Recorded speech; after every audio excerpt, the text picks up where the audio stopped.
세상을 살아가면서 우리는 알아야 할 것이 너무나도 많습니다. 그러나 생업에 치여 감정에 치여 우리는 서서히 배울 시간을 잃어가고 있습니다. 그래서 준비했습니다. 공부하기 귀찮은 사람들을 위한 친절한 지식 토크 공기톡. 저희가 대신 공부해서 아는 척하기 딱 좋을 만큼만 전달해 드리겠습니다. 네, 안녕하세요. 오늘은 제가 인트로를 했습니다. 반갑습니다. 반갑습니다. 네. 오늘은 조변님께서 준비하신 걸로 알고 있는데 어떤 거 준비해 오셨는지 궁금해요. 갑자기? 자기소개도 없이? 저희가 얼마 전에 회식을 했잖아요. 아, 저번 네, 주. 네. 회식에서 우리 기님의 기상천외한 네, 정말 취미에 대해서 몰아가기. 제가 알고 있는 사람 중에 가장 기인이에요. 아, 그렇죠. 네, 네. 저는 정말 대단하신 분 옆에 있습니다. 네, 지금 1%밖에 안 보여드렸는데 아직. 네. 회식을 했는데도 대면대면하네요. 아직. 친해지길 바래요, 다들. 네, 친해지. 어쨌든 우리가 회식해가지고 다들 가족이 되지 않았습니까? 네. 패밀리. 네, 패밀리가 됐습니다. 이제 호흡을 잘 맞춰가지고 뭐 아직 앞으로 한두 번 더 하면서 계속 호흡을 맞추긴 하겠지만은 더 좋아질 거라고 생각하고 진행을 하도록 하겠습니다. 일단 저기 자기소개 한 번씩 하죠. 네, 누군지 아직 모를 테니까 2회밖에 안 되지 않아요. 네. 그러네. 자기소개를 저 먼저 할까요? 저는 뭐였더라? 잠깐만. 우리가 이렇습니다. 미스테리와 머식인데. 아니에요. 그 역사와 사람 사는 거에 관심이 많은 조변입니다. 반갑습니다. 네. 많은 경험을 하고 싶은 옹고의 지신의 신고입니다. 반갑습니다. 네, 심리학과 철학을 좋아하는 놀자입니다. 네, 복잡한 세계에 관심이 많은 기입니다. 네, 모두 반갑습니다. 네. 반갑습니다. 오늘 두 번째 에피소드를 제가 준비했는데요. 지금 저희 테마가 생명이지 않습니까? 네. 생명에 대해서 뭘 할까 생각하다가 우리 인류 역사상 생명을 가장 천시했던 사건 중에 하나를 한번 다루어 볼 겁니다. 제목에서 나온 것처럼 캄보디아 킬링핀드인데요.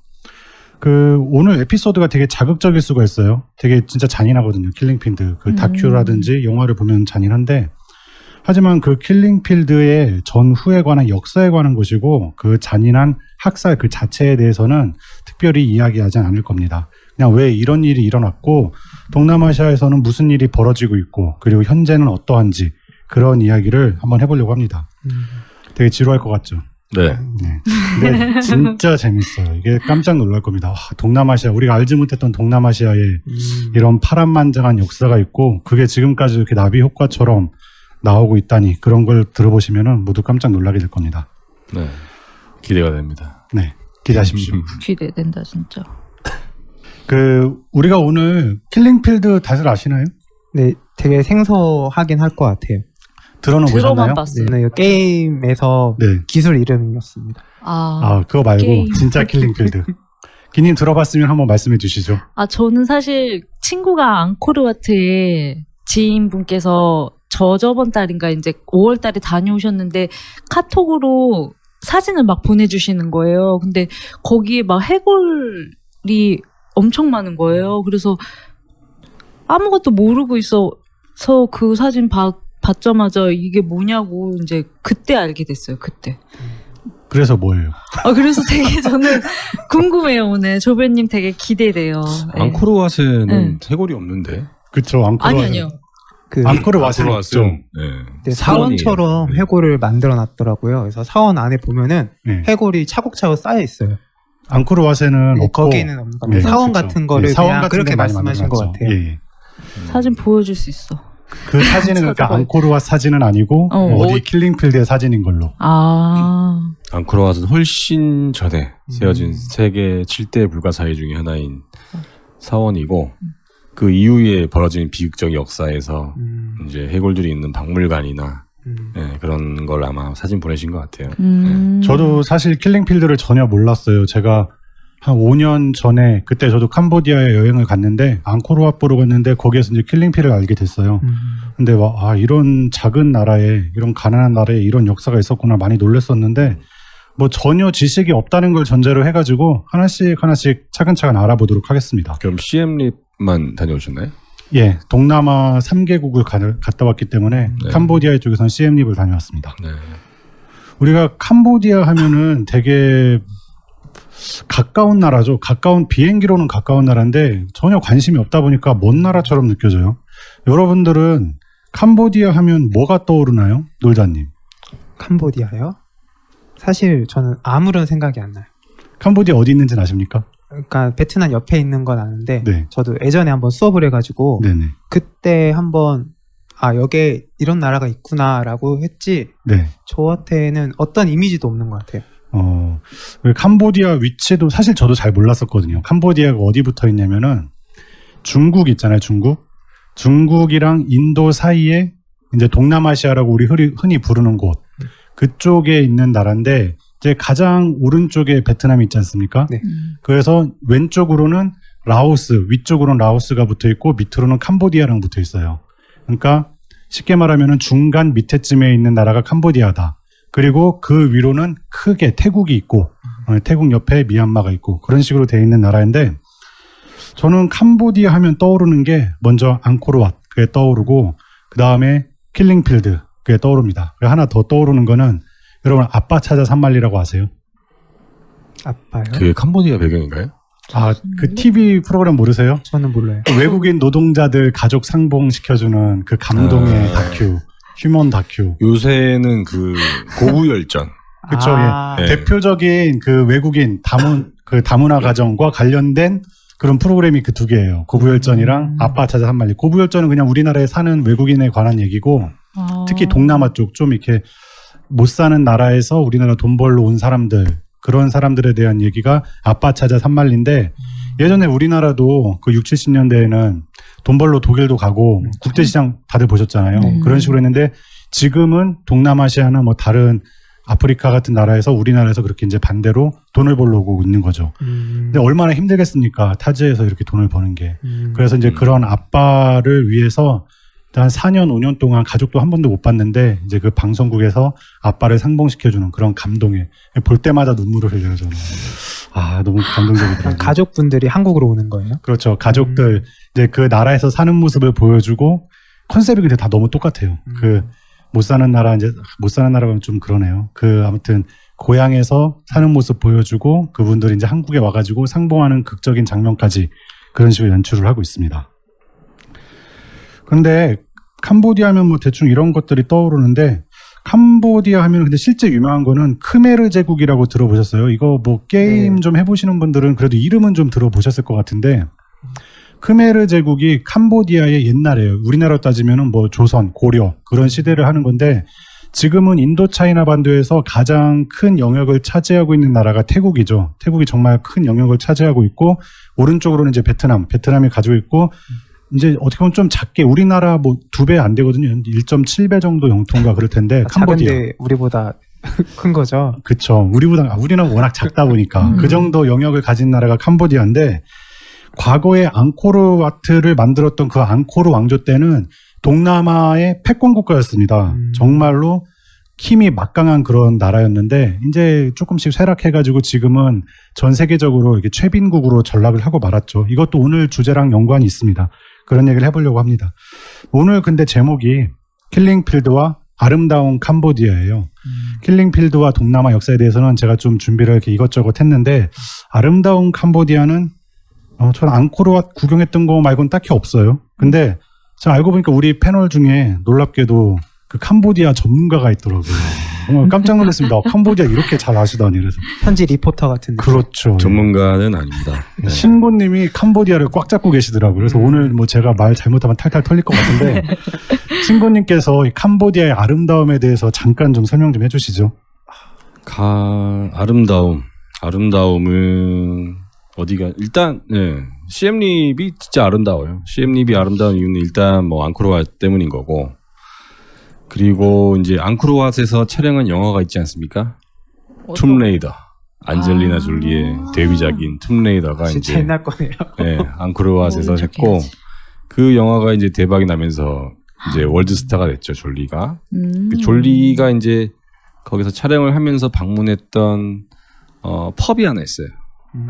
그 펍이 이제 피아노 펍이라는 곳인데 거기가 이제 졸리가 왔다 갔던 곳 이렇게 이제 성지가 되면서 그 가게를 중심으로 지금 한 평방 2km 정도의 번화가가 형성돼서 앙코르왓을 다녀온 뒤에는 그 시엠립 번화가, 그러니까 앙코르왓 서쪽에 있는 그 번화가에서 이제 야경과 맛있는 음식과 그런 젊은이들의 분위기를 즐기는 도시가 이제 아름답고, 또 하나는 이제 조금 이따 나올지 모르겠는데 시아누크 빌이라는 곳이 있어요.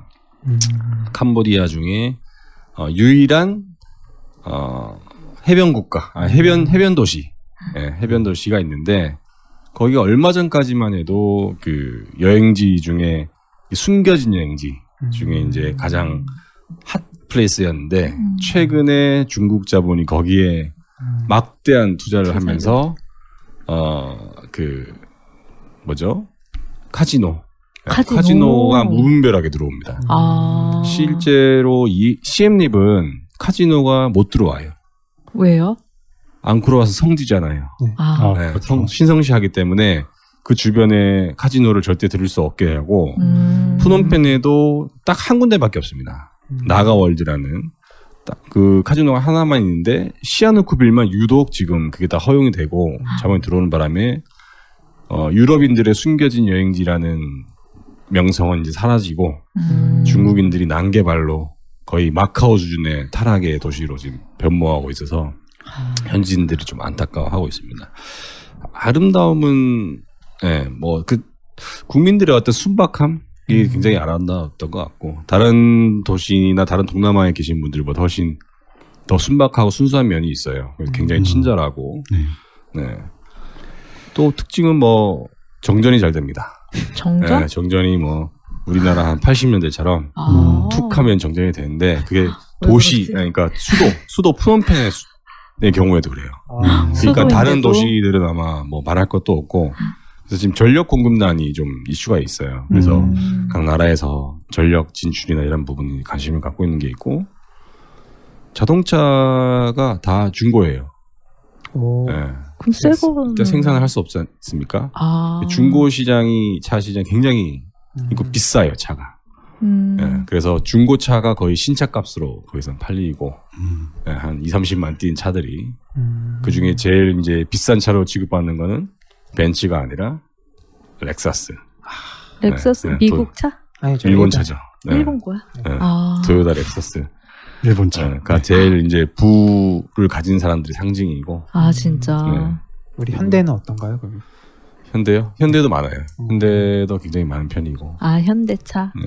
그리고 외국인들이 가면 일단 차를 세웁니다. 경찰들이. 일단 외국인이 탔다 그러면 왜냐하면 그 캄보디아는 썬팅을 할 수가 없어요. 법적으로? 네, 법적으로 썬팅하면 불법입니다. 차에서 무슨 짓을 하는지 모르기 때문에 뭐 총을 꺼낼 수도 있으니까. 그래서 얼굴이 훤히 다 보일 거 아닙니까? 땡볕에 그 더운 날씨에. 그럼 외국인들이 차를 운전하고 있으면 경찰이 일단 차를 세워. 무조건 외국인이란 이유로? 그러면 진짜요? 이제 부패 지수가 전 세계 1위 아니겠습니까? 그래서 뭐 이것저것 트집 잡아서 뒷돈 받는 거예요? 돈을 요구하기도 하고. 그래서 이제 외국인들이 거기에 신물이 나서 결국엔 현지 운전사를 고용하죠. 요즘엔 많이 올라서 20만 원에서 30만 원 정도면 운전사 고용할 수 있고. 굉장히 디테일하네요. 그러니까 전문가시네 진짜. 국적이 약간 의심되기도 하고. 가족이 거기에 있습니다. 가족이 어떤 가족인지 공개할 수 없고. 그리고 무계획 도시예요. 뭐 역사랑 이제 연결이 되겠지만 프랑스의 식민지였다가 그리고 또 동남아의 문화는 가지고 있는데 일본도 잠깐 점령을 했었다가 중국이 지금 자본이 들어오니까 길거리의 특징이라고 할 만한 게 없이 완전 난개발된 도시가 푸놈펜입니다. 그래서 일본의 그 우리나라의 어떤 이마트 이런 마트 중에 일본의 이온몰이라고 있어요. 이온몰. 이온몰? 이온몰이라고 있는데 그 큰 몰도 일본 자본으로 들어와 있고. 그래서 도시가 굉장히 난개발에다가 뭐 수도인 푸놈펜도 공항에서 푸놈펜 도심까지 들어오는데 왕복 그러니까 편도 2차선까지가 제일 넓은 길이에요. 도로가. 네. 그래서 도로에는 렉서스가 다니고 바로 옆에 삐쩍 마른 소들이 다니고 네, 소가 우와. 다니고 거기에 정말 말랐더라고요. 소들이. 소가 굉장히 말랐어요. 못 먹어서 말랐는지 운동량이 많아서 모르겠는데 소 말랐고 거기에 굉장히 순박한 사람들이 그 덤프트럭 밑에다가 그 해먹을 설치해가지고 덤프트럭 밑에서 이제 그늘을 즐기고 우와. 네, 이런 굉장히 아이러니한 자본과 순수함의 혼탁한 세상이 떠오르기도 합니다. 상상이 잘 안 되네요. 한 번도 안 가본 사람으로서. 워크샵 한번 가져온데 좋습니다. 캄보디아로. 네. 조금 이따가 조금씩 나누면서 이야기하죠. 네, 알겠습니다. 자, 지금 오늘 주제 킬링필드와 아름다운 캄보디아에서 아름다운 캄보디아는 끝났습니다. 이제 킬링필드만 하면 되는데 이게 오늘 갈 길이 먼데 지금 한 10분이 벌써 지났어요. 예, 한번 차근차근 한번 해보도록 하겠습니다. 오늘은 어떻게 보면은 캄보디아의 역사에 대해서 보는 건데요. 캄보디아 역사를 보기 위해서 일단은 그 동남아시아 인도차이나 반도라고 하죠. 그쪽에 그 역사를 개략적으로 한번 보겠습니다. 그리고 특히 우리가 근현대사 와서는 베트남의 역사를 한번 볼 거예요. 아니 캄보디아 역사를 본다더니 왜 베트남을 보냐라고 생각하실 수 있는데 베트남의 역사에 따라서 정말 캄보디아가 그대로 그 나비 효과를 받아가지고 그대로 많이 격변을 일으켰습니다. 그렇기 때문에 베트남의 역사를 알면은 캄보디아 역사가 정말 쉽게 이해가 돼요. 그래서 베트남의 역사를 간략하게 보고 캄보디아 역사를 보고 왜 킬링필드가 일어났는지 누가 저지른 것인지 어떻게 저질렀는지 그런 것들을 보도록 하겠습니다. 네. 자, 이제 크메르 제국의 중세 시대부터 한번 볼게요. 사실 고대 시대도 있는데 그때는 별거 없으니까 중세 시대부터가 진짜입니다. 중세 시대라고 하면은 원래는 서로마 제국이 멸망하고 동로마 제국이 멸망할 때까지 그 시기를 보통 서양에서는 중세 시대로 보는데 보통 여기에서의 중세 시대는 12, 13, 14, 15세기 그 정도입니다. 그 영국, 프랑스, 스페인의 제국주의가 들어서기 전의 단계를 이제 중세 시대로 놓고 보면은 캄보디아가 굉장히 부흥을 했어요. 패권 국가였죠. 동남아의 패권 국가였습니다. 특히 12세기에는 앙코르 왕국이라는 나라를 세우면서 정말로 맹위를 떨쳤습니다. 특히 게임 같은 데 많이 나오는 왕이 한 명 있는데 수리아 바르만 2세 때에는 전성기를 맞으면서 영토도 굉장히 폭발적으로 확정했습니다. 영토가 어느 정도였냐면은 지금 캄보디아 지역도 물론 그 크메르 그 앙코르 왕조의 땅이었고 위쪽으로 태국 그리고 미얀마 밑으로는 말레이 반도라고 해서 이제 말레이시아에 있는 그 나라 있잖아요. 거기에도 그 상당 부분 남하해가지고 상당 부분 영토를 가지고 있었습니다. 다만 그 베트남 쪽은 큰 산맥이 가로막혀 있어서 굳이 그쪽까지는 진출하지 않았는데 아무튼 동남아 대부분을 다 가지고 있을 정도로 그런 패권 국가였습니다. 그런데 서로마가 왜 멸망했죠? 예전에 학교 다니면서 게르만족의 대이동이라고 들어보셨죠? 네네. 예, 게르만족이 훈족에 쫓겨가지고 이제 로마 쪽으로 계속 오다 보니까 로마가 그거를 막다가 도저히 못 막겠어가지고 이제 멸망을 했어요, 결국에. 보통 그렇게 보는 게 일반적인데 사실 크메르 제국도 비슷해요. 사실 동남아시아의 그때는 이 캄보디아 크메르 제국만이 유일한 패권 국가였어요. 그런데 중국에 밀려가지고 다른 민족들, 그 한족이 아닌 다른 민족들이 조금씩 동남아로 밀려왔습니다.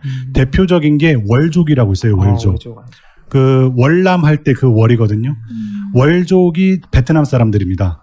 베트남 사람들이 밑으로 내려왔어요. 일단은 지금 베트남이랑 중국 국경 있는 그 지역으로 내려왔겠죠. 그런데 베트남 사람들은 계속 밑으로만 내려왔어요. 아까 말씀드린 것처럼 큰 산맥이 있기 때문에 옆으로 갈 수가 없어요. 내려오다 보니까 그 캄보디아의 남부지방까지 내려오게 된 거예요. 그래서 거기까지 싹 이렇게 베트남이 이제 먹게 된 겁니다.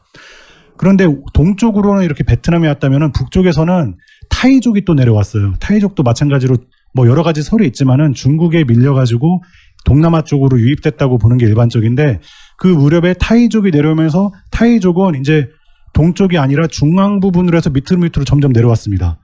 그래서 지금 캄보디아 영역은 계속 쪼그라든 거예요, 어떻게 보면은. 그 타이족이 이제 태국이죠. 태국도 많은 역사를 가지고 있으면서 왕조도 변경되고 했지만은 기본적으로 월족과 타이족에 의해서 태국 그 크메르 제국은 조금씩 힘을 잃었습니다.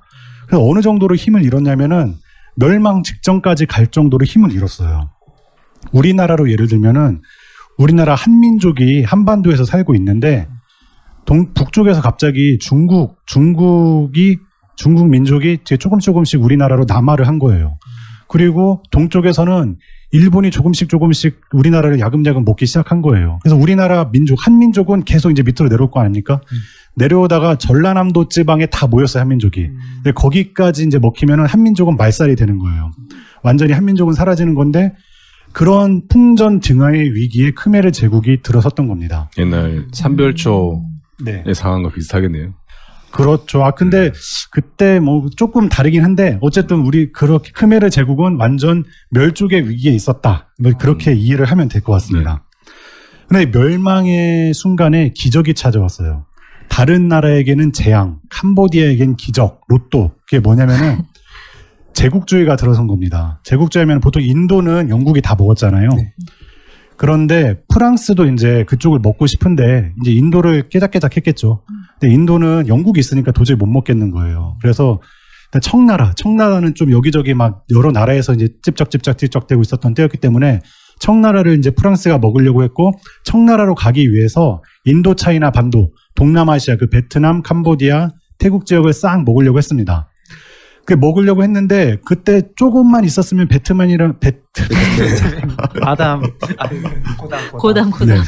베트남이랑 그 태국이 캄보디아를 싹 먹을 수 있었는데 그때 프랑스가 딱 들어온 거예요. 그래서 캄보디아 입장에서는 오히려 너무 좋았어요. 그래서 우리 식민지 할 테니까 좀 우리 좀 보호해달라. 오히려 그런 입장이었어요. 자발적 식민지네요. 그렇죠. 어떻게 보면 그렇게 된 거죠. 그게 신기한 게 프랑스인들이 의아한 거예요. 식민지가 식민지하러 되어달라니까. 왔다는데 이제 이게 반가워하고 막 친절하게 대해주니까 그래서 이게 오해가 된 게 뭐가 있냐면 캄보디아인이 아까 순수하다고 했잖아요. 네. 그래서 프랑스가 식민지 하러 왔을 때도 환영할 정도로 순수하다 이렇게 잘못된 역사로 인식이 되는 경우도 있어요. 너무 순수해서. 그게 아니라 사실은 이 전쟁 때문에 너무 힘든 상황에서 프랑스가 어떻게 보면 구세주로 온 것 같은 느낌이었는데 이게 순수함과 비교가 되는. 지금 이 딱 캄보디아의 상황이 앞으로 캄보디아 역사 몇 군데에서 데자뷰 현상이 또 일어날 거예요. 네, 그런 것들이 몇 개 있습니다. 그리고 근데 사실 프랑스 입장에서 캄보디아는 그렇게 중요하지 않았어요. 여기가 정말 비옥하긴 하거든요. 벼농사 짓기는 정말 좋은데 사실 유럽 사람들이 쌀은 안 먹잖아요. 쌀 안 먹고 이제 지하 광물이 중요한 건데 여기는 그런 측면에서는 별로 뭐 얻을 게 없었어요. 캄보디아는. 오히려 베트남이 굉장히 중요했어요. 베트남은 광물도 많고 또 북쪽 청나라로 진입하기 위해서는 예전에 우리 정명가도라는 말 있지 않습니까? 일본이 우리나라 침입할 때처럼 프랑스 입장에서도 청나라를 가기 위해서 베트남이 정말 필요했던 거예요. 그래서 베트남에 신경을 많이 썼습니다. 근데 정말 캄보디아 입장에서 프랑스가 로또인 이유가 프랑스가 이제 다 먹었어요. 베트남 먹었고 베트남 옆에 있는 라오스도 먹었고 캄보디아도 먹었어요. 태국은 먹었을까요? 이 태국도 보통이 아닌 게 동남아 국가에서 유일하게 단 한 번도 맞아요. 식민지가 안 됐던 나라가 태국이에요. 되게 줄타기를 정말 잘했어요. 캄보디아 지배자는 줄타기 못했는데 태국 지도자는 줄타기를 정말 잘해가지고 식민지가 안 됐어요. 프랑스 식민지가. 그런데 식민지가 안 되기 위해서 희생도 많이 했어요. 사실 그 당시에는 동쪽의 베트남 말고는 대부분의 영토가 태국이 가지고 있었거든요. 동남아시아에서는. 그런데 이제 프랑스에게 이제 거점이 되는 과거의 캄보디아 영역을 많이 프랑스한테 넘겨줬어요. 캄보디아는 그냥 손 안 대고 자기 영토를 회복하게 된 거죠. 식민주의에 해가지고. 그래서 그게 지금 현재 영토까지, 국경까지 이루어지고 있는 건데 정말로 프랑스가 뭐 도우려고 한 건 아닌데 하다 보니까 캄보디아는 로또를 맞게 된 그런 결과가 일어났습니다. 그렇게 이제 프랑스 식민 지배가 쭉 오다가 이제 1차 세계대전도 끝나고 2차 세계대전이 이제 발발을 했어요. 그때까지 프랑스 잘 나갔죠. 강대국이었는데 2차 대전 때 무슨 일이 있었죠? 히틀러가 프랑스를 다 이게 삼켜버렸잖아요. 네네. 프랑스는 정말 힘이 다 빠져버렸어요. 식민지를 돌봐야 되는데 돌볼 여력이 없는 거예요. 이때 이 인도차이나 반도에 들어온 다른 나라가 있었어요. 일본이죠, 일본. 그렇죠. 이 동남아시아가 빈집털이가 가능하게 된 거죠. 프랑스가 물러나니까 일단은 빈집털이를 해가지고 베트남에 들어가고 캄보디아에도 들어가고 라오스에도 들어갔어요. 이때에도 태국은 들어가지 않았어요. 이렇게 해가지고 식민지가 바뀌었어요. 근데 이게 차라리 완전히 식민지를 하면 모르겠는데 특히 이제 베트남 같은 경우에는 프랑스랑 일본이랑 협약을 체결했어요. 이게 뭐냐면은 일본군이 동남아시아에 진군하는 거를 그리고 점령해서 거기 있는 거를 막지 마라 이런 협약을 했어요. 일본군도 베트남에 있고 프랑스군도 베트남에 있고 두 나라의 식민 지배를 받게 된 거죠. 베트남은 정말 힘들었습니다. 엄청 삶이 팍팍해지죠. 그거를 그 무렵 이제 1940년대 초중반이겠죠. 2차 세계대전 때니까 그 무렵에 도저히 못 살겠다고 하면서 베트남에서 이제 서서히 봉기를 준비하고 있어요. 우리나라 광복군이 준비를 했듯이 걸출한 베트남의 영웅 호치민이 그 베트남 독립을 위한 준비를 합니다. 그래서 독립을 하게 돼요. 근데 독립을 하게 된 게 뭐 다른 것보다는 뭐 직접 싸워서 독립한 건 아니고 2차 세계대전이 끝났잖아요. 우리나라도 2차 세계대전이 끝나니까 일본이 물러나면서 자연스럽게 독립을 했잖아요. 베트남도 이제 베트남 얘기를 먼저 할게요. 베트남도 비슷한 상황이었어요. 2차 세계대전 끝나고 일본이 물러가고 이제 베트남 무주공산이 됐으니까 호치민의 공산주의가 여기 이 나라를 우리가 다 통치를 하겠다. 우리는 독립을 하겠다라고 했는데 일본이 나간 틈을 타서 프랑스가 또 슬금슬금 식민 지배를 하러 와요. 왜냐면 식민 지배 하면은 이익이니까 무조건. 그리고 사실 식민지가 아직까지도 뭐 자치령 그런 이름으로 많이 붙어 있는 나라들이 많잖아요. 프랑스, 영국, 스페인에. 이 당시만 하더라도 1970년대만 하더라도 거의 식민 지배 유사한 그런 지배를 했던 나라들이 굉장히 많아요. 이 동남아 지역도 프랑스는 계속 식민 지배를 하려고 했습니다. 근데 프랑스에 왔는데 베트남 사람들이 가만히 있질 않죠. 이젠 싸우죠. 싸워가지고 전쟁을 해가지고 독립을 쟁취하려고 했어요. 인도차이나 전쟁이라고 들어보셨나요? 인도차이나 전쟁이 전부 베트남에서 일어났던 베트남이 한 전쟁이에요. 3번 했어요. 1차 인도차이나 전쟁, 2차, 3차까지 했는데 베트남이 정말로 무서운 나라인 게 3번의 전쟁을 어디랑 했냐면은 첫 번째는 지금 좀 전에 말한 프랑스랑 했어요. 두 번째는 우리가 다 아는 베트남 전쟁, 미국이랑 했고 세 번째는 중국이랑 했어요. 다 이겼어요. 그런데 G5랑 했네요. 그렇죠. 근데 다 이겼대. 다 이겼어요. 와. 정말 대단한 민족이에요. 이게 정말 그러게. 월족 무시하면 안 됩니다. 게릴라전에 능하죠. 여러 가지 네. 전쟁사를 하면은 또 승리의 원인이 굉장히 또 여러 가지가 있는데 전쟁 왜 이겼는지를 하는 것도 정말 재밌어요. 그리고 또 대단한 게 예전에 이제 그 몽골이 유럽을 밀고 우리나라도 밀고 중국까지 다 밀었던 때가 있었잖아요. 몽골이. 근데 몽골이 밀었을 때에도 베트남은 못 밀었어요.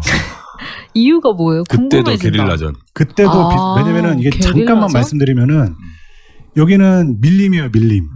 밀림 지역이고 정말로 그 나라 사람들만 잘하는 그런 지형적 특징들이 있어요. 아, 베트남이? 그렇죠. 그러니까 근데 몽골은 뭐예요? 기마 민족이잖아요. 말 타고 가는데 그렇지. 말이 다 빠져버리는 거야. 달릴 수가 없는 거야. 그래가지고 그런 것도 이제 작용을 해서 막아냈고 프랑스랑 싸워서 이긴 것도 게릴라전. 그런 게릴라전이 먹혔던 거고 뭐 우리가 아는 베트남전도 마찬가지고 그리고 중국이랑 싸울 때도 되게 재밌는 게 있어요. 그건 이제 나중에 말씀을 드릴게요. 그리고 그 일반 군인들이 일반 시민의 위장을 하고 많이 숨어 있었죠. 아, 네. 군인들이 그렇죠. 네, 위장하고. 무장을 해제하고 다가갔다가 당한 적군들도 많았고. 많고. 네. 네. 그래서 이제 뭐 비겁하다. 민간인 학살도 굉장히 많아졌죠. 나중에 그래서 게릴라전을 회피하기 위해서 미군이 고엽제를 뿌리기 시작했고, 그리고 베트남 민간인들을 이제 그때부터 아무도 못 믿겠으니까 아이들도 그러겠다. 무자별로 못 믿겠다. 학살한 흔적도 있었고, 거기에 우리도 자유롭지 않고, 네, 월남전 때 그렇습니다. 예, 우리도 지금 고엽제 피해자들 그 국가 정책적으로 많이 보호를 하고 배상을 하고 그런 것들이 있습니다. 아 근데 뭐 동남아 전문가세요? 정말 잘하시네요. 그러니까요. 네. 아니요, 이제 연결이 되네요. 이야기를 듣다 보니까. 그게. 네. 분이 준비하신 걸로. 1차 인도차이나 전쟁을 볼게요. 이 프랑스랑 베트남이랑 싸운 전쟁인데 이것도 그냥 간단하게만 하겠습니다. 이게 지금 오늘 할 게 너무 많기 때문에 어쨌든 프랑스가 식민 지배하려고 베트남에 왔는데 베트남은 싸웠겠죠. 호치민을 이제 선두에 두고 싸웠는데 자기들은 미국이 도와줄 줄 알았어요. 이제 2차 대전 끝나고 이제 이제 독립국가들이 들어서고 있으니까 미국이 당연히 도와줄 줄 알았는데 안 도와줬어요. 왜냐면 이제 냉전이 시작되거든요. 소련이랑 그 이제 대결을 해야 되는데 베트남은 외교적으로 친소 정책을 펼쳤습니다. 소련이랑 친하고 중국을 멀리했고 그리고 미국을 멀리했어요. 그러니까 소련이랑 친한 나라를 미국이 지지를 해줄 수가 없었던 거예요. 그래서 프랑스는 미국이 원조를 했고 베트남은 중국 공산당이 원조로 하면서 싸움이 일어났습니다. 결국에는 프랑스가 철수를 했어요. 그리고 이제 프랑스랑 협약을 체결했습니다. 일단은 우리나라처럼 남과 북으로 나누고 총선거를 치러서 하나의 나라를 만들자. 이게 1954년에 스위스 제네바에서 회담을 했는데 스위스 제네바 회담 모서 많이 들어본 말 아닙니까? 맞아, 많이 들어봤어요. 예, 어디서 들어봤냐면은 6.25 이후에 대한민국을 어떻게 할 것인가. 그게 이제 스위스 제네바 회담이에요. 이때 제네바 회담의 안건이 두 개였어요. 그 전쟁이 끝난 이후에 베트남을 어떻게 할 것인가. 한국 전쟁이 끝난 이후에 한국을 어떻게 할 것인가. 이런 식으로 해가지고 일단 베트남은 남과 북을 일단 임시로 나눴다가 총선거를 하자. 이런 거였어요. 그리고 한국은 총선거를 우리 남한 입장에서 총선거를 하자고 했을까요? 하지 말자고 했을까요? 하지 말자고. 예, 하지 말자고 했어요. 왜냐면 그 당시 우리는 지금 공산주의 되게 무시하는데 당시에 공산주의는 이제 폭발적인 인기를 끌고 있었거든요. 이게 자신이 없었던 것도 있고 괜히 뭐 이게 긁어 부스럼될 수 있으니까 북한은 끝까지 총선거 하자고 했어요. 근데 우리는 하지 않고 지금 상태에 이제 휴전 협정이 체결되고 지금까지 오게 된 것이죠. 그런데 베트남은 총선거를 하기로 했어요. 왜냐면 공산당 자체가 워낙 힘이 셌고 공산당이 거의 호치민의 공산당이 이 독립전쟁에 승리를 한 거기 때문에. 그래서 일단은 남과 북으로 나누고 몇 년 뒤에 하기로 했는데 이 남쪽에는 아무래도 이제 친미 정권이 들어왔어요. 민주주의 정부가 들어왔는데 갑자기 남쪽의 지도자들이 우리 총선거 안 하겠다고 했어요. 왜냐면은 되게 인기가 없었거든요. 일단 부정부패를 일삼았어요. 남쪽의 그 지도자들이. 그리고 남쪽에도 민주주의 국가처럼 이렇게 그 정부가 들어서긴 했지만은 그 사이사이에 공산주의자들이 굉장히 많이 남쪽에도 많이 있었어요. 그게 우리가 흔히 부르는 베트콩이라고 불러요. 남쪽에 있는 공산주의자. 뭐 북쪽은 당연히 다 공산주의자들이고 그 베트콩들이 인기를 굉장히 많이 얻었거든요. 그래서 결국에는 남쪽이 우리는 총선거하지 않고 그냥 우리 이대로 만족하고 남쪽은 우리가 통치하겠다. 저기 옆에 봐라. 한국도 그렇게 하고 있지 않냐. 우리 한국처럼 하겠다라고 한 거죠. 근데 이거를 미국이 지지해줬어요. 왜 지지해줬겠어요? 일단 자기네 편 하나 생기는 거니까. 그렇죠. 그것도 그런데 더 큰 거는 그 당시가 냉전이었다는 거. 되게 비이성적인 냉전 체제가 유지되고 있었기 때문에 도미노 이론이라는 말 들어보셨죠? 한 국가가 그러니까 베트남이 공산주의로 무너지면은 옆에 다른 나라도 다 공산주의로, 그리고 동유럽이랑 그쪽까지 다 공산주의로 물들 거라는 그런 그 두려움이 있었던 거예요, 미국은. 그래서 그 남쪽을 도와주기로 결정을 합니다. 그러다가 이제 북쪽은 가만히 안 있겠죠. 가만히 안 두겠다라고 했는데 뭐 그런 분위기 속에서 갑자기 그 유명한 통킹만 사건이라고 그 조작을 해요. 간단히 말씀드리면은 미국이 이제 북베트남이랑 싸우려고 이제 뭐 그냥 그 주변 영해 부분에서 이제 얼쩡거리고 있는데 베트남의 잠수함이 어뢰를 발표해서 미국의 전함을 공격합니다. 그러니까 미국은 우리 공격당했다. 북베트남 전쟁이라고 한 거예요. 근데 이게 나중에 미국에서 기밀 문서가 이제 오픈되면서 밝혀진 게 이게 다 미국의 조작이었다. 그러면서 이제 베트남전이 이제 끝나게 된 거죠. 국민 여론이 이제 완전히 싸늘하게 식어버리니까. 근데 이때까지만 해도 미국은 진짜로 우리 공격당했다라고 해서 이제 전쟁을 시작한 거예요. 이 통킹만 사건이라고 하는데 이렇게 해서 베트남 전쟁, 제2차 인도차이나 전쟁이 발발합니다. 2차 베트남 전쟁도 간단히 말할게요. 다들 잘 아시는 것처럼 미국이 졌어요. 뭐 사실 졌다고 하긴 애매한데 어쨌든 근데 그 남쪽을 해방시키려고 미국이 들어왔다가 결국엔 실패하고 떠났잖아요. 그렇기 때문에 이제 역사적으로는 미국의 패배라고 평가를 하죠. 근데 문제는 미국은 뭐 아무것도 없이 그냥 떠났어요. 그냥 떠나기만 한 거예요. 떠나기만 했는데 남쪽에 있었던 그 민주주의 정부는 어떻게 되겠어요? 큰일 났죠. 그렇죠. 예. 북한은 진짜 만렙 아닙니까? 전투 만렙 아닙니까? 베트공은. 막 몰려오는데 자기들은 이제 미국도 떠났으니까 뭐 변변히 싸울 만한 무기도 없고 전투력도 없고 바로 함락이 됩니다. 바로 함락이 되고 원래는 미국이 떠나면서 협약을 체결하기는 남과 북이 뭐 어떻게 해라 그런 게 안 하고 남과 북이 잘 대화를 풀어가지고 잘 해결하기를 바란다. 이게 협정 내용이에요. 이러고 떠났어요. 근데 이제 호치민이 이제 뭐 닥쳐 하고 이제 먹어버린 거죠. 근데 그건 이제 더 이상 건들지 못하죠. 그렇게 한다고 하더라고요. 그래서 보트피플이라고 들어보셨잖아요. 남베트남에서 죽을 것 같으니까 그냥 막 조그만 보트에 타가지고 다 떠났어요. 해외로 떠났는데 뭐 그때 한 200만 명이 떠났다고 합니다. 근데 보트피플로 떠나는 사람 중에 10% 이상이 사망을 했대요. 그 떠나는 도중에. 워낙 열악한 상태에서 도망을 가다 보니까. 그런 역사가 있었습니다. 그리고 1976년에 드디어 베트남, 현재 베트남이죠. 베트남 사회주의 공화국이 탄생하게 됐습니다. 이제 3차를 볼게요. 이것도 간단하게 볼게요. 3차는 중국이랑 싸운 거예요. 중국은 아까 말씀드린 베트남은 중국이랑 되게 친하지 않아요.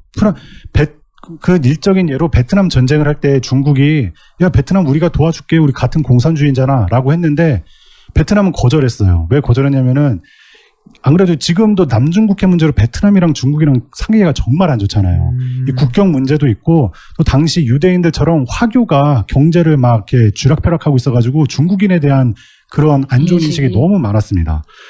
그리고 또 이게 얘네 중국인의 특성을 너무 잘 알고 있었어요. 베트남은 오히려 너무 잘 알고 있어. 얘네 분명히 군대 주면은 나중에 우리나라 내정에 간섭해가지고 저기 티베트 자기네 나라 땅이라고 우기는 것처럼 우리도 그런 식으로 할 거다라고 생각해가지고 도와달라는 걸 거절하고 계속 도와주겠다고 하니까 그러면은 뭐 다른 건 필요 없고 저기 뒤에서 그냥 대포나 좀 쏴줘 이 정도로만 했어요. 근데 오히려 중국은 캄보디아랑은 되게 굳건한 동맹 관계를 유지했어요. 베트남 옆에 있는 캄보디아를 이제 동맹 관계를 유지했는데 베트남 전쟁이 끝나고 바로 2년 있다가 베트남이 캄보디아를 침공합니다. 그 침공한 이유는 좀 이따 설명드리기로 하고 침공하니까 이제 캄보디아가 중국이 SOS를 쳤어요. SOS를 쳤는데 이제 중국이 쳐들어왔죠. 근데 이제 여러 가지 이유로 졌습니다. 중국이 지고 중국은 특유의 정신 승리를 하면서 우리가 이겼어 하고 나가버렸어요.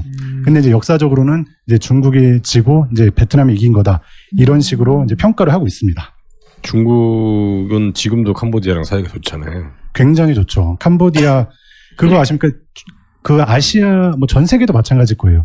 중국을 다 싫어해요. 대부분은 싫어하는데 근데 뭐 경제력 때문에 겉으로는 친화 정책을 하는 국가들은 뭐 물론 있지만은 국민 감정상 중국을 좋아하는 나라는 거의 없어요. 그런데 딱 그 아시아권에서 중국을 좋아하는 나라가 딱 두 군데 있습니다. 아, 세 개겠네요. 세 개. 이 세 개가 어딜까요? 한번 예상해 볼까요? 첫째, 캄보디아. 둘째, 북한. 아니 뭐 나라라고 하긴 그런데 일단 두 번째 북한. 세 번째가 파키스탄. 북한도 되게 싫어한대요. 아, 요새는 많이 싫어하나요? 그러니까 중국 되게 싫어한다고 하더라고요. 아, 어쩔 수 없이 그러면은. 그 나라밖에 북한 사람이세요? 그렇습니까? 그럼 북한이 그럼 미국을 좋아한다는. 캄보디아가 지금 중국의 원조를 계속 받고 있어요. 지금도. 아까 말씀드렸던 시아누쿠빌은 지금 완전 중국의 도시로 완전히 변모가 돼서 도시 전체가 지금 공사장입니다. 공사장. 네, 공사장이고 시엠립 지금 국제공항도 그 중국의 남방항공이라는 회사가 그러니까 항공회사 하나가 시아누쿠빌 국제공항을 계류지로 쓰겠다. 이렇게 해서 다른 나라에서 오는 항공기의 취향을 제한시키고 지금 신국제공항을 또 중국에서 건설을 해주고 있습니다. 중국이 경제 식민지를 만드는 거예요. 이게 지금 우리가 좀 경각심을 가져야 되는 게 우리나라가 그러지 말라는 법이 없거든요. 캄보디아도 마찬가지고 아프리카의 경제적으로 좀 열악한 국가들에서 같은 행동을 하고 있는데 제국주의가 했던 방법을 거의 그대로 쓰고 있어요. 중국이 쓰는 방법이 뭐냐면은 노동력이 많고 자본이 있잖아요. 캄보디아도 똑같아요. 아까 말씀드린 것처럼 우리가 국가 기반시설 닦아주겠다. 우리가 건설해주겠다. 근데 공짜로 못 해주잖아요. 중국이 차관을 줘요. 우리가 돈 빌려줄게. 이 돈으로 해. 라고 해서 돈을 줘요. 그리고 대신 조건이 중국의 기업을 써. 이거예요. 중국 기업이 이제 캄보디아 가가지고 막 기반 닦잖아요. 그러면 아까 빌려줬던 돈을 다시 중국이 가져가요. 그리고 기반을 다 닦아놨으니까 거기에서는 이제 계속 중국의 그런 물건들을 쓸 수밖에 없어요. 그리고 캄보디아에도 그런 조건을 내걸고 있어요. 지금 실행을 하는지 모르겠는데 우리가 이제 너희들이 우리랑 이제 대외적으로 무역을 하거나 그럴 때는 달러를 쓰지 말고 위안을 써달라. 그러면 우리가 더 많이 도와주겠다. 이제 기축통화에 지금 도전을 하고 있는 거죠. 아직은 지금 캄보디아는 달러가 통용되고 있죠. 달러하고 리알. 그렇죠. 리알이라는 이제 예. 화폐를 쓰는데 국가 캄보디아의 화폐고 근데 미국 달러를 더 좋아합니다. 그렇죠. 둘 다 쓰여요. 그런 식으로 이렇게 중국은 완전히 경제적으로 종속시키기 위한 노력을 굉장히 많이 하고 있습니다. 지금도. 역사적으로 그 베트남은 그 중국한테 밀린 월족이 세웠다고 아까 하셨고 태국은 중국한테 밀린 타이족이 세웠다고 하니까 걔네 그 두 국가 입장에서는 중국이 이제 싫을 만할 것 같아요. 그렇죠.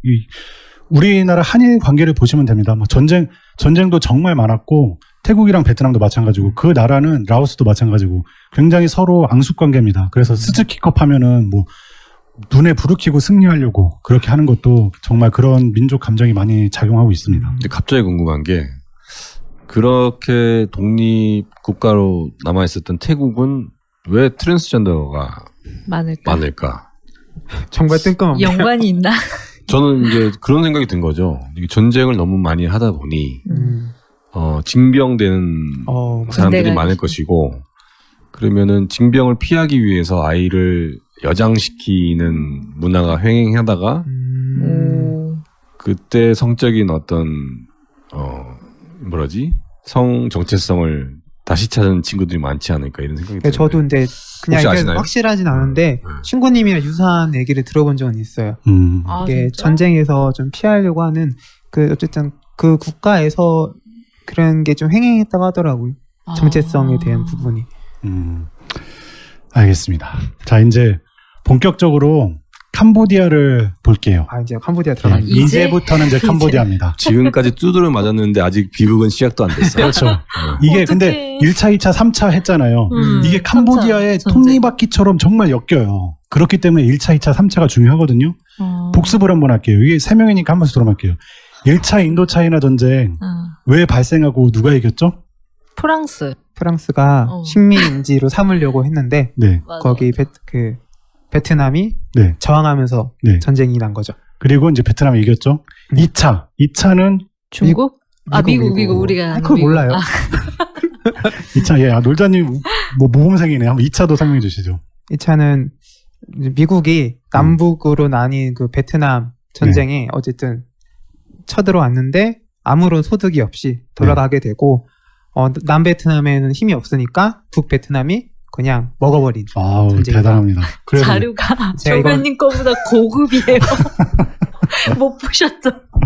그리고 3차, 마지막 3차는 이건 신고님에게 넘겨드릴게요. 3차, 생군님. 맞아 하시죠. 전 기억력이 3차라서. 3차는 그냥 뭐 간단히 중국이랑 싸워서 베트남이 이겼다. 3차는 좀 이따 다시 근데 말씀드릴게요. 예. 왜 싸운 거예요? 그건 이제 좀 이따가 이건 3차는 킬링필드랑 관련이 있어요. 그래서 좀 제가 묵혀둘게요. 그러면은 네. 어제 캄보디아 얘기가 중심이니까 네. 이 1, 2, 3차 하는 동안 캄보디아는 뭐 하고 있었나요? 이제 그거를 이제 설명할 거예요. 네, 알겠습니다. 이제 베트남을 설명하고 이제 어떻게 톱니바퀴가 이제 묶이듯 이게 돌아가시듯이 했는지 다시 역사 시간을 다시 캄보디아 중심으로 좀만 뒤로 가볼게요. 뒤로 가면은 아까 이제 동네북처럼 터졌다고 했잖아요. 중세시대 때는. 캄보디아가. 그렇죠. 그리고 이제 베트남이 프랑스 식민지가 됐을 때 캄보디아도 똑같이 프랑스 식민지가 됐어요. 그리고 나치한테 탈탈 털렸잖아요, 프랑스가. 네. 이제 탈탈 털려가지고 힘이 없어진 틈을 이용해서 이제 빈집털이를 했어요, 일본이. 일본이. 예, 아까 뭐 협약했다고 했잖아요. 뭐 주둔을 허락한다, 뭐 이런 협약을 체결했는데 나중에는 그냥 다 몰아냈어요, 프랑스를. 다 몰아내고 이제 혼자 단독으로 점령을 했어요. 이제 일본한테 먹혔어요. 베트남이 일본한테 먹히고 캄보디아도 똑같이 일본 강점기 시대를 보냅니다. 예, 먹혔다는 표현 말고 이제 교양 있게 강점기라는 말을 쓰죠. 그런 역사를 거친 다음에 일본이 패망하고 2차 세계대전이 끝난 다음에 프랑스가 베트남에 슬금슬금 들어왔다고 했잖아요. 캄보디아도 똑같이 슬금슬금 들어왔어요. 인도차이나를 다 그대로 식민지배하려고 했기 때문에. 그래서 이제 프랑스랑 베트남이랑 전쟁했잖아요. 사실 캄보디아는 전쟁할 여력은 없어요. 그냥 이제 베트남 싸우는 거 구경하는 거예요. 쟤네가 이기면 우리도 뭐 콩고물이라도. 콩고물 떨어지겠지. 막 그렇게 생각하면서 있었는데 베트남이 이제 이길 것 같은 거예요. 그래서 종전하기 1년 전에 그 베트남의 왕이 우리 독립하겠다라고 한 거예요. 근데 프랑스가 독립을 인정해줬어요. 왜냐면은 어차피 전쟁 끝날 것 같고 질 것 같고 그 독립을 선언한 왕이 누구냐면은 여러분들이 오늘 이름을 딱 2개만 기억하면 되거든요. 그 2명의 이름 중에 하나예요. 시아누크. 아까 시아누크빌 말씀하셨잖아요. 그 시아누크입니다. 시아누크 왕이에요, 왕. 예. 당시에 태국의 왕이었는데 이 왕이 누구냐면은 프랑스 식민지배할 때 형식적인 왕을 세워뒀었어요. 다른 뭐 식민지랑 마찬가지로. 그때 18살인가 어린 나이에 왕이 됐던 게 이 시아누크였거든요.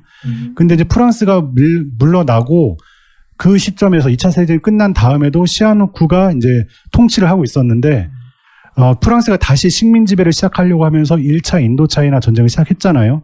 끝날 무렵에 이 시아누크 왕이 이제 캄보디아는 독립국이다라고 선언을 해버린 거예요. 프랑스가 허용했어요. 왜냐면은 프랑스 생각에는 어차피 우리 이제 인도 차이나에서 전쟁에서 질 것 같고 어차피 물러날 거면은 이 시아누쿠 옛날에 우리 식민 지배할 때 꼭두각시 왕이었잖아. 꼴뚜기 왕. 꼴뚜기 왕이었잖아. 꼭두각시 왕이니까 허수아비 왕이니까 어차피 우리 말을 잘 들을 거고 우리한테 협조적이지 않겠냐 해가지고 그냥 독립해라고 한 거예요. 이렇게 된 거죠. 그런데 이제 베트남은 1차 인도차이나 전쟁에서 승리하면서 어느 나라가 되었죠? 사회주의 국가가 되었죠. 네. 캄보디아는 왕국이 됐어요, 다시. 그 시아누쿠 아까 다시 왕이 되면서 왕국이 되었고, 그런데 시아누쿠가 왕이 됐지만은, 요새는 그 나라를 다스린다는 게 현실적으로 어렵잖아요. 일본 같은 나라도 왕이 있지만은 그 정부 행정 일을 관장하는 총리가 따로 있듯이 시아누쿠도 똑같이 했어요. 이제 원래는 왕이었는데 자기 아빠한테 왕위를 물려주고 좀 이상한데 왕은 아빠 하시라고 하고 자기는 이제 의원 내각제 총리가 돼가지고 실권을 행사하기 시작합니다. 근데 역사적으로 시아누쿠는 뭐 우리는 이렇게 얘기하니까 되게 우습게 뭐 쉽게 가볍게 얘기했지만은 캄보디아 입장에서는 그 언변을 통해서 독립을 쟁취한 국부예요, 시아누쿠는. 달변을 통해서 프랑스를 설득해서 우리의 독립을 보장받은 국부예요. 비하긴 그렇지만 김일성 같은 느낌이겠네요. 그 정도요? 아주 적절합니다. 네, 아주 적절한 그런 표현이에요. 느낌일 것 네. 같아요. 거의 신격화잖아, 그럼. 그 캄보디아 국민들 입장에서는 시아누쿠가 캄보디아를 프랑스에서 구해낸 거예요. 실제로도 그 프랑스 국민들은 시아누쿠를 뭐 왕뿐만 아니라 캄보디아의 혼이라고 할 정도로 아까 시아누쿠 빌이라는 도시를 만들었다고 했지 않습니까? 그런 식으로 굉장히 아직까지도 그 존경을 하고 캄보디아 크메르 제국부터 왕은 신적인 존재였거든요. 지금도 거의 신적인 존재로 추앙을 받고 있습니다. 이 시아누쿠도 다른 그 당시에 이제 정권을 잡은 사람들과 마찬가지로 자기 권력을 유지하려고 많은 노력을 했어요. 정적들을 숙청하고 그리고 당시 이제 공산주의가 유행했지 않습니까? 공산주의든 민주주의든 자기한테 유리하게다 싶으면 손을 잡고 불리하게다 싶으면 견제를 하고 압박을 했어요.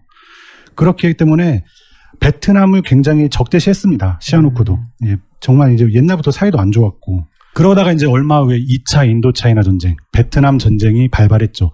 시아누쿠가 독립국가를 선포하고 이제 실권을 장악하고 그리고 국가 통치를 하고 있을 때 베트남 전쟁이 시작된 거예요. 그런데 캄보디아는 되게 힘이 약했어요. 약하고 베트남은 뭐 전투 민족 아닙니까? 전쟁 많이 하면서 전쟁 경험도 많고 강력했는데 태국도 뭐 계속 독립을 유지하면서 강력했고 캄보디아는 정말 힘이 없었기 때문에 자기를 도와줄 나라가 없으면은 정말 어려웠어요.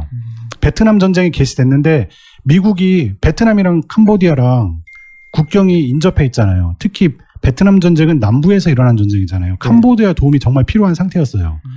베트남도 마찬가지고 캄보디아가 도와주면은 그 캄보디아를 통해서 물자를 베트남으로 공급할 수 있으니까 매우 중요한 거고 그런 상황이었어요.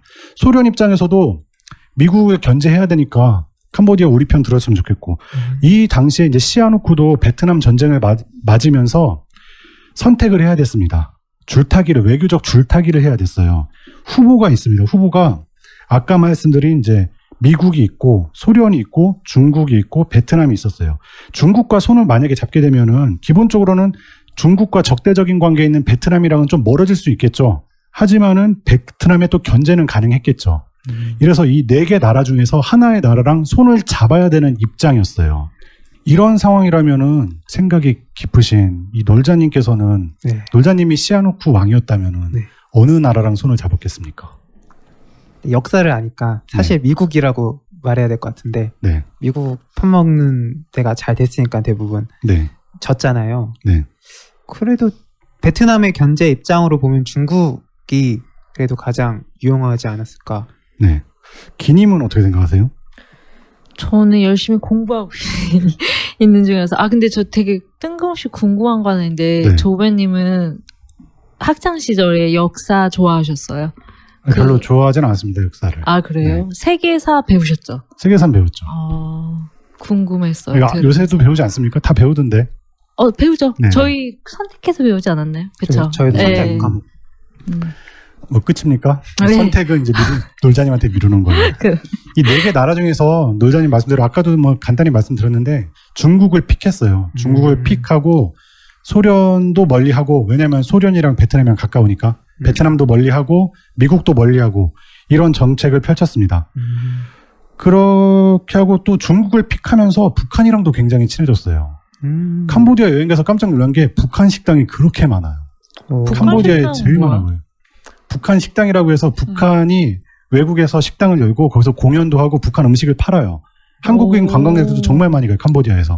근데 많이 다- 갑니다. 예. 처음 봤어. 다른 나라에서는 잘 내주지도 않고 장사도 안 되고 하는데 캄보디아에는 북한 식당이 정말 많습니다. 평양냉면. 평양냉면. 진짜 메뉴 레알 궁금했어. 평양냉면 먹을 수 있는 곳이겠네요. 캄보디아가 그렇죠. 북한이 아니고. 네.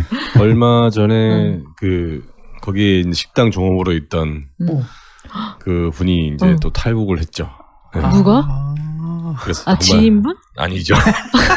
아니, 사회적인 왠지 이슈야? 지금일 것 같아. 거기서 사라진 거죠. 네, 거기 그 직원이. 사건 말씀하시는 겁니까? 네. 그 직원들 단체로 사라졌던. 네. 그 얘기는 하면 너무 길어지기 때문에 네. 음모론과도 연결되기 때문에 아, 패스하고. 네. 어쨌든 중국을 픽하고서 중국이랑 북한 빼고는 다 싫어했어요. 미국도 싫어하고 소련도 싫어하고 베트남도 싫어하고 태국은 뭐 그냥 싫어하고 뭐 그런 상황이었는데 특히 못마땅해 하는 국가가 있었겠죠. 당시 베트남 전쟁이었으니까. 미국이 정말 싫어했겠죠. 그죠? 미국이 얼마나 싫어했겠습니까? 베트남 전쟁에서 안 그래도 지금 막 여론도 안 좋아지고 이기기도 힘들어지고 있는데 캄보디아마저 이게 중국을 편든다고 하니까 얼마나 힘들었어요. 특히 캄보디아를 통해서 보급로가 많이 있었거든요. 그거를 끊어야 되는데 이제 끊지를 못하니까 미국은 얼마나 힘들어졌죠. 그래서 미국이 잘하는 게 있죠. 아까 시아누쿠 왕이 집권하고 있었다고 했잖아요. 네. 시아누쿠 왕이 해외 순방을 간 사이에 쿠데타, 친미를 외치는 론놀이라는 사람이 있었어요. 론놀이라, 이름 기억 안 해도 됩니다. 그냥 친미주의자를 쿠데타를 통해서 통치자로 세워버려요. 그래서 나라를 바꿔버립니다. 왕은 어떻게 해요? 왕은 망명했어요. 망명해가지고, 근데 걱정하지 마세요. 또 돌아와요. 시아누쿠. 시아누쿠 왕. 시아누쿠는 끝까지 기억하셔야 돼요. 시아누쿠는 진짜 왔다 갔다 정말 많이 하십니다. 시아누쿠는 그래서 일단은 망명을 갔어요. 어디로 갔냐?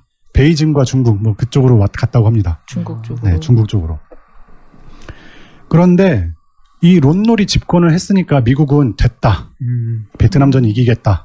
캄보디아가 도와주면은 우리가 이기겠지 생각을 했어요. 전쟁 중에 그렇죠, 전쟁 중에. 친미 정권으로 바꿔놓은 거네요. 그렇죠. 그래서 이제 미국이 외쳤습니다. 네? 대단한 것 같다고요. 네. 이런 거 많이 했죠, 미국이. 그러니까 어떻게 잠깐 시아누쿠 어디 간 사이? 해외 순방. 근데 그것도 그분도 웃겨. 몇 나라에서 전쟁 나고 있는데 해외로. 근데 외교 활동을 해야 되니까 그 정도로 캄보디아가 힘이 없었던 거예요. 이게 통치자가 잠깐 해외 순방 갔다고 그 나라가 싹 쿠데타로 뒤집어 쓰니. 스타크래프트의 빈집털이 전략이죠. 빈집털이죠.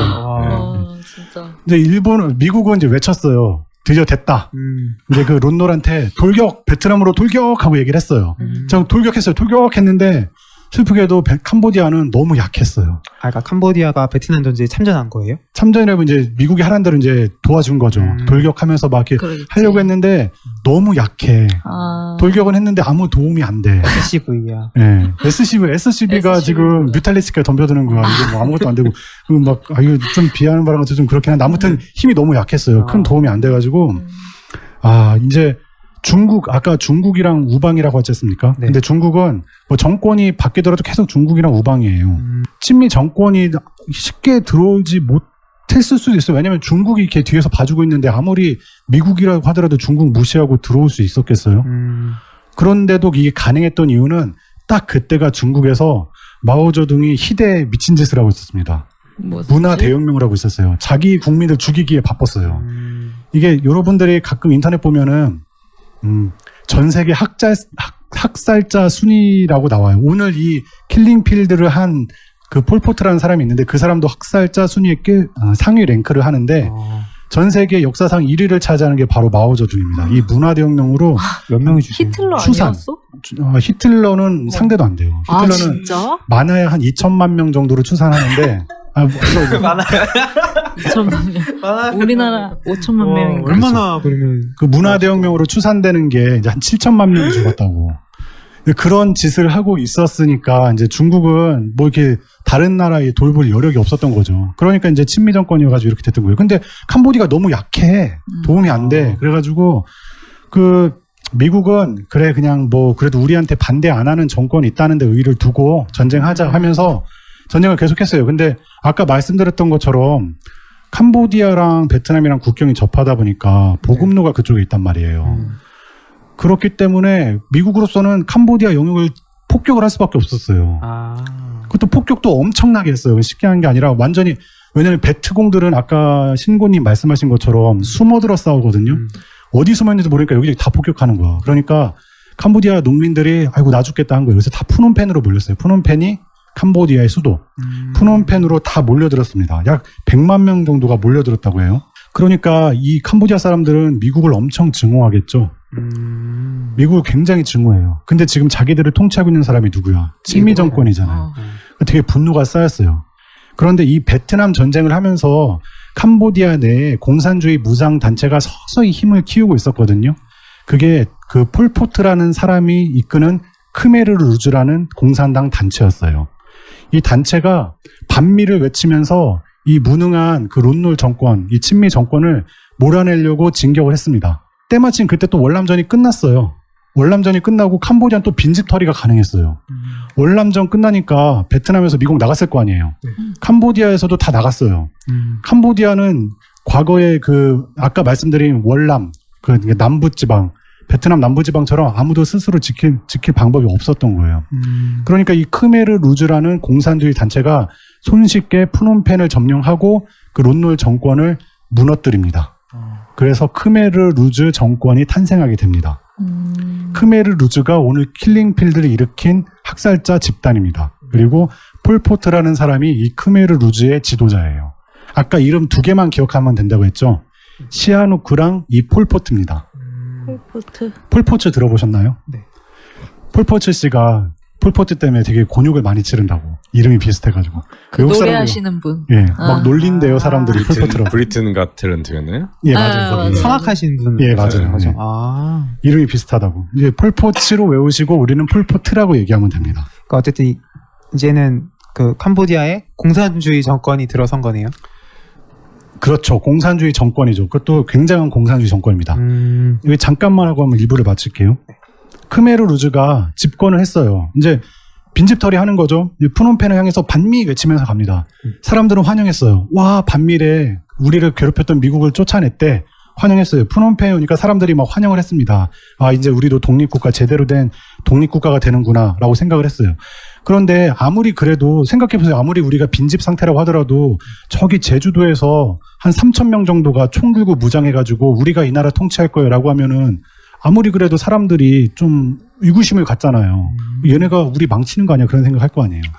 그런데 이 크메르 루즈가 시아누쿠랑 손을 잡았어요. 시아누쿠, 캄보디아의 혼, 국부, 신적인 존재. 그 사람이랑 손을 잡았어요. 왜냐면 아까 망명 갔다고 했잖아요. 론놀에 쫓겨가지고. 그러면서 그 시아누쿠가 망명 가서 가만히 있었던 게 아니라 라디오 방송 같은 걸 하면서 그 캄보디아 국민들한테 선동을 했습니다. 론놀 밀어내야 됩니다. 우리 친미하면 안 됩니다. 반미합시다. 이런 식으로 계속 론놀을 몰아내야 됩니다. 이런 라디오 방송을 했어요. 그리고 자기 권력을 되찾기 위해서 크메르 루즈랑 손을 잡았어요. 크메르 루즈는 우리랑 손잡으면 다시 뭐 대빵 시켜드릴게요. 그런 식으로 했어요. 그래가지고 시아누쿠가 인정한 거죠. 국민 여러분, 크메르 루즈 믿으셔도 됩니다. 이분들이 이제 정권을 잡을 겁니다. 그리고 통치는 제가 할 겁니다. 뭐 이런 식으로 광고를 했어요. 그러니까 사람들은 이제 시아누쿠 믿을만 하잖아요. 네. 그래서 오케이 해가지고 환영을 한 거예요. 그런데 되게 이상한 짓을 해요. 크메르 루즈가 푸놈펜에 입성을 하고 나서 불과 몇 시간 만에 사람들이 와 만세 하고 있는데 그 사람들한테 자 만세는 알겠고요. 여러분 모여보세요 해서 다 모여요. 그때 피난민들이 다 푸놈펜으로 모였다고 했잖아요. 한 100만 명 정도가 됐어요. 모이더니 이제부터 저희가 이 나라를 정말 멋지게 한번 잘 만들어 보겠습니다. 여러분들은 다 떠나세요. 어디로요? 농촌으로 다 떠나세요. 정말로 강제로 다 보냈어요. 강제로 그 당일날 다 푸놈펜에서 다 쫓아냈어요. 그래서 왜 나 여기 나 생업이 여기 있는데 어떻게 하냐 다 총살시켜 버렸어요. 무조건 떠나지 않으면 총살을 시키면서 무조건 다 보냈습니다. 그러니까 원래 농촌으로. 농지에 있었던 사람만 보낸 거예요? 아니요. 모든 푸놈펜 사람들을 다 보냈어요. 그러니까 일종의 서울이 있으면 서울시 원래 시민도 그렇죠. 다 나가라고 한 거예요? 네, 농촌으로 다. 와우. 들리는 말에 하면은 왜요? 가족도 다 해체했어요. 오. 가족도 다 흩어놨어요. 이게 공산주의 방해가 된다고. 그것도 있고 그때 이제 식량난에 계속 허들리고 있었어요. 그렇죠. 그러니까 이제 이 피난민들도 그렇고, 근데 이 농경지가 지금 전쟁 때문에 다 파괴가 됐잖아요. 그래서 이제 아까 얘기했던 문화 대혁명과 연관이 있을 수 있는데, 식량을 확보하기 위해서도 농촌으로 국민들을 내보내서 식량을 생산하게 만들어야 했고, 그거와 더불어서 우민화의 어떤 전략도 있었던 거고. 그렇죠. 다 스포를 하셨는데, 근데 비슷합니다. 다 유사한데, 현실적인 이유로는 식량난이 어떻게 보면 맞아요. 그리고 폴포트의 사상 자체가 농경사회를 꿈꿨거든요. 아까 문화의 대혁명 말씀드렸잖아요. 문화 대혁명도 결국에는 다 농촌으로 쫓아냈거든요. 그 마오쩌둥이. 그걸 이제 보고 이제 깨달음을 얻어가지고 자기도 똑같이 농경사회를 만들려고 한 거고, 실질적으로 100만 명이 푸놈펜에 모여 있었는데, 미군이 철수하기 전에는 미국이 그래도 식량을 계속 원조를 해주고 있었어요. 미국이 떠난 이후에는 도저히 이 사람들을 먹여 살릴 방법이 없는 거예요. 뭐 이런 현실적인 이유도 있고, 아무튼 농촌으로 다 흩어놨습니다. 시아누쿠는 어떻게 됐을까요? 다시 돌아와가지고. 예, 자기가 왕할 줄 알고 돌아왔어. 네. 근데 크메르루즈가 갑자기 이런 미친 짓을 하는 거. 농촌으로 간 거 아니야? 시아누쿠도? 시아누쿠는 자기가 왕 될 줄 알았는데, 얘네가 갑자기 자기들이 통치하겠다고 하니까 좀 그러니까. 벙째죠. 실제로도 1년 있다가 크메르주는 이제 시아누쿠 방해되니까 공산주의가 많이 하는 숙청자와 문화 대혁명도 마찬가지고 지식인들을 다 죽이지 않습니까? 시아누쿠 승려도 죽였어요. 왜냐하면 교육을 할 가능성이 있는 사람이기 때문에. 시아누쿠는 국부이고 정말 민족의 지도자처럼 추앙받고 있는데 이 사람 살려두면 안 되잖아요. 죽여야 되는데 못 죽였어요. 왜냐면은 시아누쿠는 중국 백이 있잖아요. 중국 백이 있으니까 차마 죽이지 못하고 1년 뒤에 가택연금을 시켜가지고 계속 가택연금 시키면 체포해서 이제 못 나가게 했습니다. 그런 식으로 이제 크메르루즈 정권 당시에는 시아누쿠는 집에 갇혀 있었어요. 가둬놨구나. 네. 오늘 얘기하면서 크메르루즈, 폴포트 이렇게 얘기할 거거든요. 근데 둘 다 그 킬링필드를 일으킨 단체예요. 폴포트는 사람 이름, 그 단체 우두머리. 크메르루즈는 단체 이름. 제가 말하다가 뭐 크메르루즈가 뭐 했다, 폴포트가 뭐 했다 얘기하면은 그냥 똑같이 걔네들이 뭐 했다라고 생각하시면 돼요. 그렇게 생각하시면 됩니다. 아무튼 캄보디아 판문화 대혁명이 킬링필드라고 할 수 있습니다. 이때 추산되는 그 학살자 인구가 200만 명 정도 됩니다. 근데 이때 캄보디아 인구가 1000만 명이 되질 않았어요. 한 6, 700만 명인데 30% 정도는 그냥 다 죽은 거예요. 그렇게. 그러니까 우리 여기에서도 이 중에 한두 명은 죽었다는 소리죠. 네. 난 아니야. 여기 셋 다 죽습니다. 왜냐면 안경을 꼈기 때문에. 맞아요. 맞아요. 여기 지식인처럼. 지식이니까. 그럼 4명 다잖아. 다 죽죠. 네. 안경 끼면 죽고, 이렇게도 죽였다 해요. 그러니까 뭐 주민 인구 조사를 위해서 그 자기 이름을 쓰라고 해요. 그리고 이름을 쓸 줄 아는 사람은 죽이기도 했다. 지식인들은 그럼 다 죽였나 보다. 네. 그렇죠. 그렇게 하려고 많이 노력을 했죠. 그 학살 방법은 진짜 상상을 할 수 없습니다. 검색해 보시면 진짜 끔찍합니다. 그러니까 갓난아기부터 임산부까지 그 학살 방법은 진짜 입에 담을 수 없을 만큼 참혹하죠. 그렇죠. 이게 정말 한 사람이 이런 생각을 하고 실천을 했다는 게 믿겨지지가 않는데, 우리 1부를 끝낸 시점에서는 2부에서는 무엇을 할 거냐면은요, 이거를 주도한 게 폴포트라는 사람이었잖아요. 폴포트는 도대체 왜, 무슨 이유 때문에 이렇게 사람들을 농경으로 뿔뿔이 흩어놓고 지식인들을 다 숙청하고 이런 그 무도한 짓을 했는지, 도대체 어떤 삶을 살았길래 이런 짓을 했는지, 그거에 대해서 알아보도록 하고, 그 이후에는 어떻게 됐는지, 킬링필드는 어떻게 됐는지, 그런 것들을 알아보는 시간을 가지도록 하겠습니다. 폴포트 모시나요?